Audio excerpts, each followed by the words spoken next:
Welcome to 10 Point Turns. Today, we will be reviewing the updates to the seasonal rules in Warhammer Age of Sigmar that were made in the December Battle Scroll. Please make sure to like and subscribe, and let me know what you want to see covered next. If you are new to the competitive scene in Age of Sigmar 4th Edition, you may be wondering what I'm even talking about. When playing competitively in AOS, you use the rules in the most up-to-date General's Handbook. This gives you the competitive battle plans and specific seasonal rules for the game. Note, if you are new to the game of Age of Sigmar, I would not start with these rules. These rules are created for competitive play and add unnecessary complexity to the new player's learning experience. Now that we know what to look at, let's talk about seasonal rules. The 24-25 season is focused entirely on regiment construction that is new with 4th edition. This rule allows you to select your Honor Guard, which is a unit inside of your general's regiment, to receive a buff. This also states that if your opponent takes 2 turns in a row by going second in one battle round and then winning priority and choosing to go first in the next one, you are the underdog until you choose to do the same to them. The same rule also allows someone behind by 6 or more points to take the double and not suffer the penalties of doing so. This allows them to use the tactical gambit ability and not force the opponent to be the underdog. Lastly, if you have more regiments than your opponent, you can use a second Honor Guard ability that is in a different regiment from your general. Now that is a ton of information. Let's go through and break it down, starting with the Honor Guard abilities. At the release point of Age of Sigmar 4th Edition, we had 3: Priority Target, Special Assignment, and Bodyguard. At the time of the December Battle Scroll, we added 2 more: Prized Beast and Field Sergeant. Let's go through these one by one and talk about some examples where they have been used efficiently. Let's start with the one that was running the meta on release: Priority Target. At the start of the edition, Priority Target gave a unit +1 to hit and wound as long as it was targeting any unit in your opponent's general's regiment.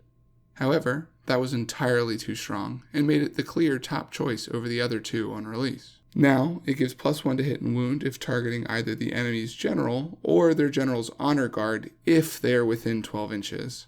This is still a strong buff, but it is no longer the auto-include it was. Units that best use the Priority Target Honor Guard rule are units that can use the ability in multiple phases of the game, specifically in both the shooting and combat phases. Some examples are Prosecutors from Stormcast Eternals or Skaven's Rat Ogres.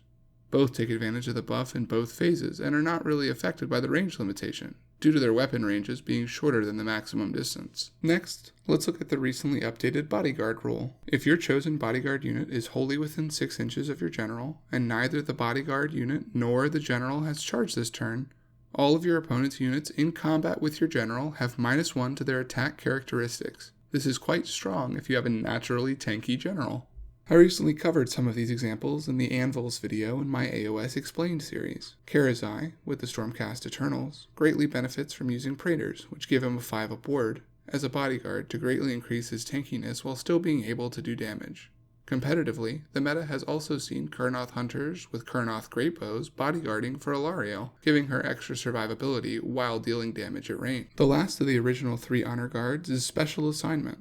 This buff is great on highly mobile units, namely cavalry, as it gives your chosen unit +1 to its rend characteristic on the charge against the chosen unit type. This is really quite adaptable, and can be a solid choice once you see what your opponent is running against you. Like I said, cavalry and other alpha striking units really take advantage of this Honor Guard. Vanguard Paladors in SCE, with some of the fastest movement in the game, gladly take this since they are almost always guaranteed the charge. Another popular unit that will be chosen for this Honor Guard is Ogre Maw Tribe's Iron Guts. While they are infantry, they always want to be on the charge and can take advantage of the Kragnos 3d6 charge, consistently applying the +1 to rend.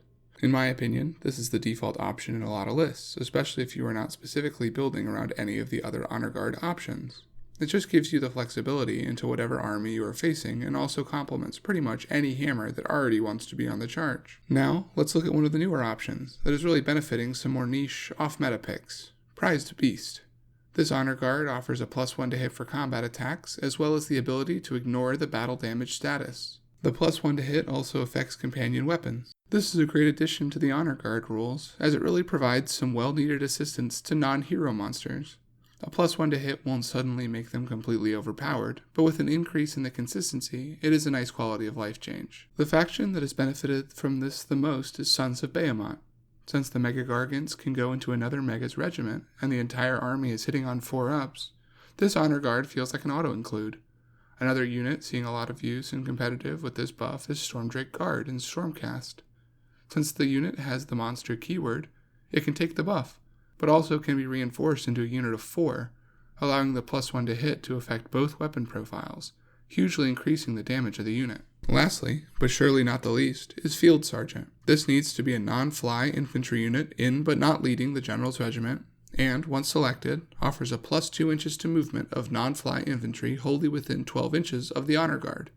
This is the only Honor Guard that does not affect the combat phase in some way. I also think that, if your army can easily build around it, this is the best Honor Guard option in the game. It will only really help armies that are already infantry heavy and want to run at least one sub-hero, but at its core, AOS is a movement game, and getting to move faster than your opponent is a huge advantage. The best example I have seen for this is in the Maggotkin of Nurgle. Since the Putrid Blight Kings are only a 4-inch base move, this buff is a 50% increase in their movement, and keeps them competitive among infantry across the game.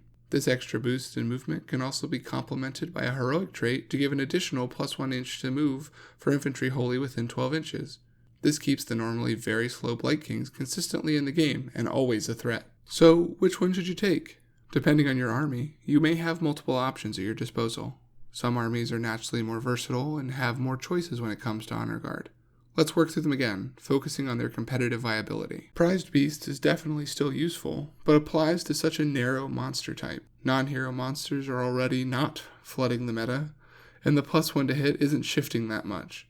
However, if I am Sons of Behemoth or Beastclaw Raiders, this is going to be my number 1 choice. Priority Target has definitely fallen from its former glory in the last few months after repeatedly getting nerfed. It is still a decent option for armies that do not need the Rend or don't have large heroes to bodyguard. Namely, it is also a strong counterpick into debuff armies like Skaven or Tzeentch, where you can use the +1 to hit and wound to counter their debuffs and still maintain offensive pressure. Like I mentioned earlier, it still works best on units that will be using it in multiple phases, or units that can resolve out-of-phase attacks, like the Stormcast Vanguard Paladors with Starstrike Javelins. Bodyguard is where the strength really starts to scale up. -1 to attacks can just completely halt a lot of armies that are relying on a low amount of quality attacks, especially if you have a large centerpiece to build around. However, some armies just have better options, or don't have access to a large anvil centerpiece. Special Assignment continues to be the easiest, most effective option. Every hammer unit in the game would prefer to be on the charge, and the +1 to Rend helps you remain versatile against whatever army you are going up against. Just slot your main hammer into your General's Regiment, and pick the right unit type in deployment. Lastly, Field Sergeant. I said it already, and I will say it again. If your army can run this option, I would do it. Movement wins games. Period.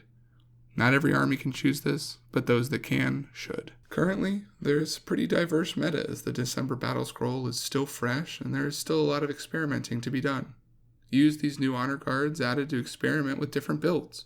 Now is always the best time to try something new, and Age of Sigmar is constantly evolving. Please comment below what regiment you are taking in your games, and be on the lookout for my next video. Thanks for watching.